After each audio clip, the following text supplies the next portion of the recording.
कई ऐसे सवाल हैं जिसको लेकर चर्चा में हम आगे बढ़े। आपको परिचय करवा देते हैं उन तमाम मेहमानों से। हमारे साथ विवेक ठाकुर जी मौजूद हैं, आपको टीवी स्क्रीन पर दिखाई दे रहे हैं। मैनेजिंग डायरेक्टर और फाउंडर है स्कॉलर डेन, और आईआईटी खड़गपुर से आपने पढ़ाई कर रखी है। विवेक ठाकुर जी, दो और मेहमान रह चुके हैं, उसके बाद मैं क्रॉस क्वेश्चन करूंगी अगर मेरे पास समय रहा तो।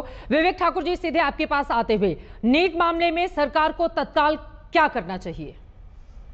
चित्रा जी, अच्छा हुआ आपने मुझे याद कर लिया, वरना पिछले 20-25 मिनट से मुझे लग रहा था कि शायद मैं किसी पॉलिटिकल डिस्कशन में बैठा हूं। क्योंकि इस देश की राजनीतिक पार्टियों के साथ दिक्कत ये है कि वो एक दूसरे से इतने उलझे हुए हैं कि वो नीट का मुद्दा भूल चुके हैं। वो ये भी भूल चुके हैं कि जिस 4 मई की चिट्ठी पे आज सुबह से बवाल मचा हुआ है, सिकंदर को अमित आनंद का कन्फेशन लेटर, आज 20 जून को उस पे बवाल मचा हुआ है। इस देश के 23 लाख छात्र नीट अपेयर करने वाले अगर इस तरीके से लामबंद होके सड़कों पे और सुप्रीम कोर्ट में, हाई कोर्ट में याचिका नहीं दायर कर रहे होते, तो शायद आज जो इनको मुद्दा मिला है एक दूसरे के ऊपर कशी करने का, वो भी नहीं मिलता। और कभी अब भी समय है, आप लोग चेत जाइए, आप बच्चों के बारे में सोचिए, नीट के बारे में सोचिए, एनटीए के बारे में सोचिए, एक दूसरे की टांग खिंचाई के आपको बहुत मौके मिलेंगे।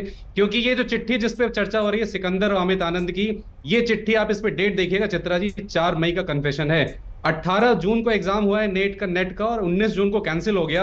और आप सोचिए कितना बड़ा दुर्भाग्य है इस देश का। विजय सिन्हा जी कह रहे थे कि हमारी सरकार गंभीर है और एजेंसियां जांच कर रही हैं। अगर आप गंभीर होते तो 4 मई को कन्फेशन लिख के बच्चों ने दिया है, नीट का एग्जाम 5 मई को हुआ है। एक दिन पहले कन्फेशन लेटर पटना के शास्त्री नगर थाने में मौजूद है कि हमें एग्जाम में आने वाला पेपर हमें कराया गया है। और आज 19 जून, 1.5 महीने हो गए। अगर ये देश के जो स्टूडेंट्स हैं वो सड़क पे नहीं उतरते, अगर वो सुप्रीम कोर्ट में याचिकाएं दायर नहीं करते, तो आप सोचिए आज ये स्थिति नहीं होती कि नेट का एग्जाम कैंसिल हो गया बिना वजह बताए हुए, बिना बवाल बचाए हुए।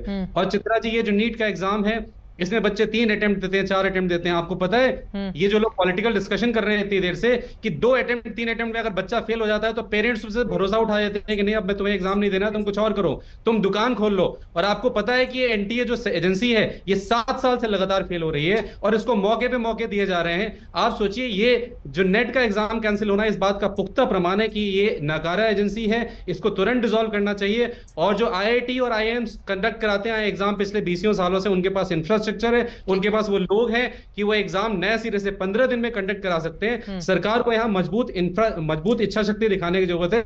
अगर आप वाकई में गंभीर हैं, अगर विजय सिन्हा सुन रहे हो मुझे, आप वाकई गंभीर हैं, तो आप सीबीआई जांच कराइए, कराते रहिए।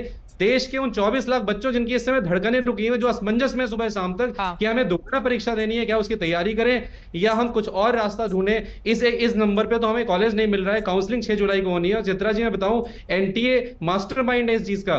और ये 30 लाख 32 लाख का कन्फेशन आया, आप सोचिए सिकंदर का, तो ये आंकड़ा कम से कम 10 से 12 हजार करोड़ रुपए का है। आप सोचिए 30 से 40 हजार बच्चे अफेक्ट हुए हैं, औसतन 30 से 40 लाख रुपए लिए गए हैं। जिन लोगों ने इतने बड़े अमाउंट इन्वेस्ट किए हैं बच्चों को एग्जाम क्लियर कराने के लिए, उनकी लॉबी भी बहुत स्ट्रांग है। ये इतनी आसानी से नहीं मानेंगे, वो अपने बचाव में पूरे कूद चुके हैं। यही वजह है कि लगातार लीपापोती चल रही है। और 4 मई को आया हुआ कन्फेशन आज सुबह से वायरल हो रहा है। तो सबसे बड़ी ब्रेकिंग न्यूज आज की यही है कि सोचिए 1.5 महीने से सरकार उन चीजों को लेकर बैठी है। एनटीए आज तक शास्त्री नगर थाने को, पटना के ईओयू को, इकोनॉमिक ऑफेंसेस विंग को, नीट का पेपर अवेलेबल नहीं करा पाया 15 दिन में। ठीक है, बड़ी बात आपकी ओर से कही गई है। मैं बीजेपी से इसका जवाब लूंगी।